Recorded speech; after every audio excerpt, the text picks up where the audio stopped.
চিৰাঙৰ ৰৌমাৰীত the and নামৰ সংস্থাৰ মিডিয়া কৰ্মশালা। চিৰাং জিলাত ৰৌমাৰীস্থিত দ্য এণ্টৰ সংস্থাৰ কাৰ্যালয়ত মিডিয়া কৰ্মশালা অনুষ্ঠিত হয়। দ্য এণ্টৰ প্ৰজেক্ট এডভাইজাৰ লক্ষ্মী চেত্ৰীয়ে আগবঢ়োৱা কাৰ্যসূচীত চিৰাং জিলাৰ সমূহ সাংবাদিকসকলক লৈ সংস্থাটোৱে সমাজখনত সাংবাদিকসকলৰ ভূমিকা সন্দৰ্ভত আলোচনা বিলোচনা কৰে। সমাজখনত সাংবাদিকসকলে কেনেকুৱা ভূমিকা ল'লে সমাজখন ভাল হ'ব তথা ভাল দিশত পৰিচালনা হ'ব, সেই লৈ জ্যেষ্ঠ সাংবাদিকসকলে পৰামৰ্শ আগবঢ়ায়। ভুক্তভোগীৰ পক্ষত আৰু ৰাইজৰ স্বাৰ্থত সাংবাদিকসকলে যেন সদায় থিয় দিয়ে, এই কৰ্মশালাত আহ্বান জনাইছে the ant project adviser Lakshmi চেত্ৰীয়ে। চিৰাঙৰ প্ৰতিজন সাংবাদিকক এখন এখনকৈ প্ৰশংসা পত্ৰ প্ৰদান কৰে দ্য এণ্টে, লগতে ইউটিউবাৰ ব্লগাৰক প্ৰশংসা পত্ৰ প্ৰদান কৰে। এই কৰ্মশালাত অংশগ্ৰহণ কৰে দ্য এণ্টৰ project coordinator Nirja Narzary, associate documentation Anjali Goyary, programme director Rohan Deni Kikon, field coordinator Pasang Lama, associate project coordinator Anil Mushahary, Chirang জিলা প্ৰেছ ক্লাবৰ সভাপতি আবু বাক্কাৰ ছিদ্দিকীসহ চিৰাং জিলাৰ সাংবাদিকসকল।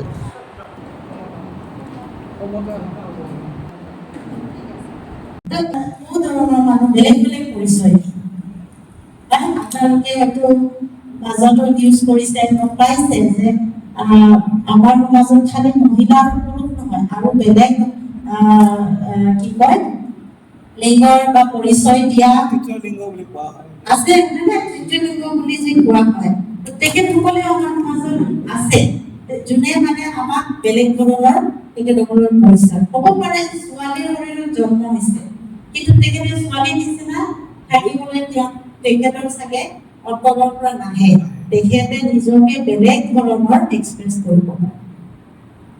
ঠিক আছে, এতিয়া আমাৰ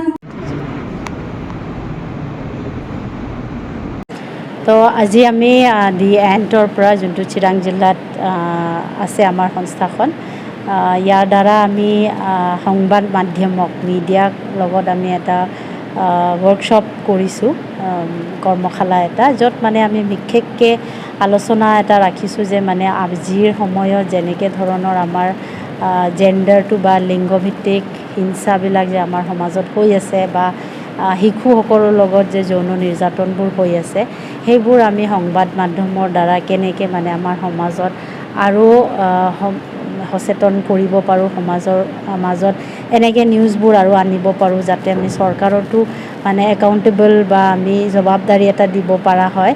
তো ইয়াৰ বাবে আমি এই অনুষ্ঠানটো কৰা হৈছে।